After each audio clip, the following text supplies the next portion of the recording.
Đồ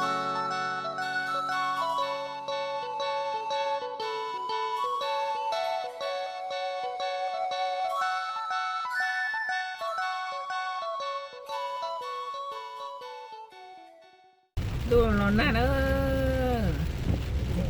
chẳng tụi tôi ở bên nó chỉ nó là nhọc lo bên nè nó nè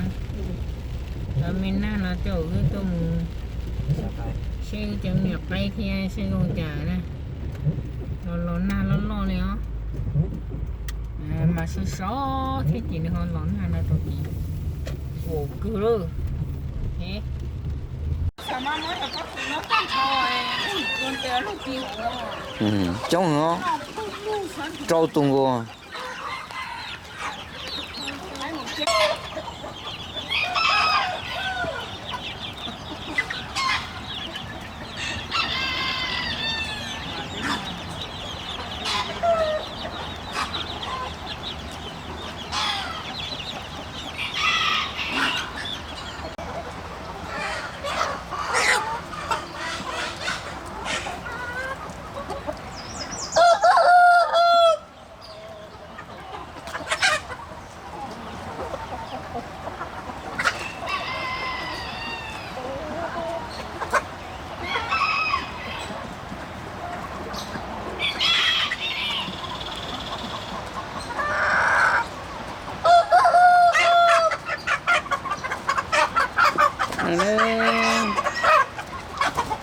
trong nhiều có cái nào mà in ra ta tổ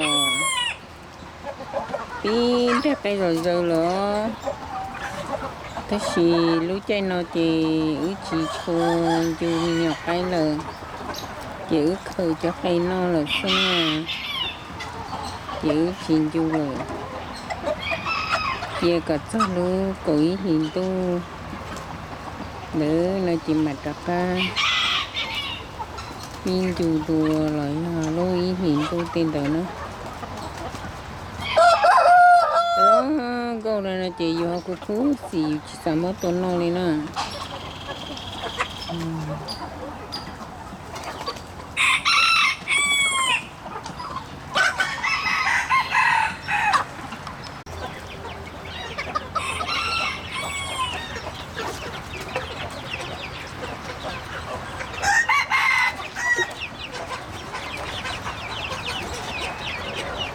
ô này lộc cái nào chả được chả được luôn nè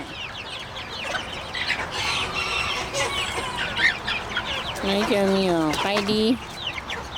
cho nhiều có cái cù nó lấy trên cái mồng tàu xe chỉ lấy cho lôi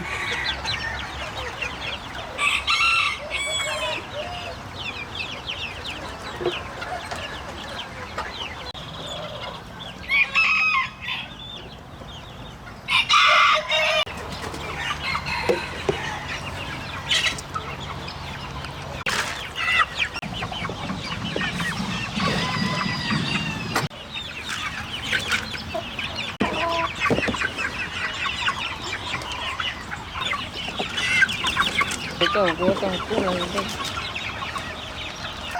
wow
con là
nhưng mà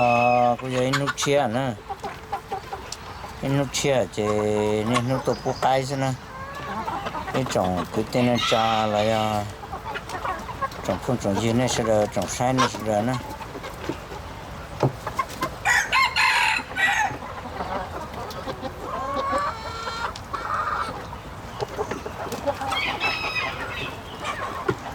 nhưng mà lần nào lo thì sinh ra là tại vì lúc xưa nó tiếc cổ mông lửa là tổ quốc cái nữa cái trái cây này nữa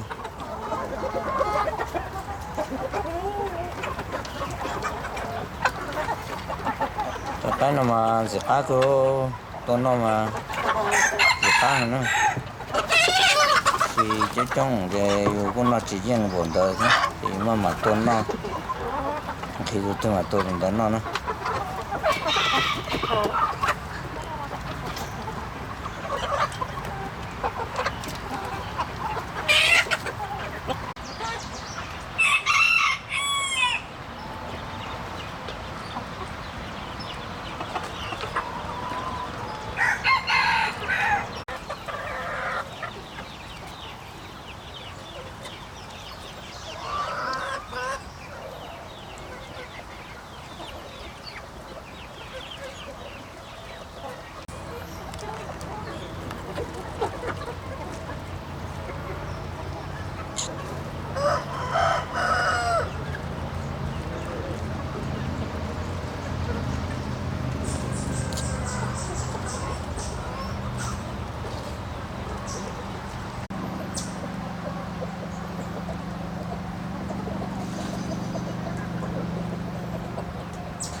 Cảm ơn cơ ma.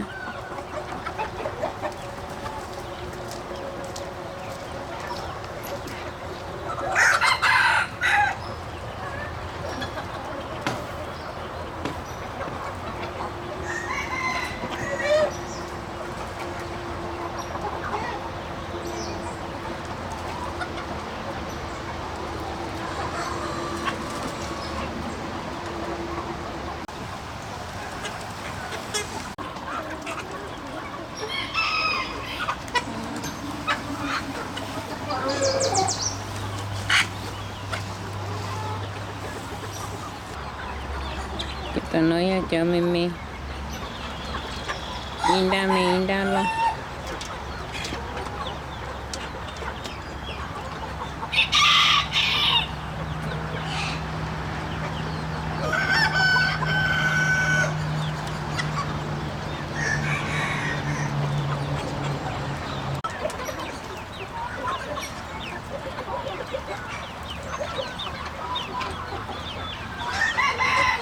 Để nói ý chung những cô nè chuột con cô cái đi nè kiểu nhìn nhẹ cái đi à tụi chị nghe chỉ tụi nó cái sừng này rồi cô nè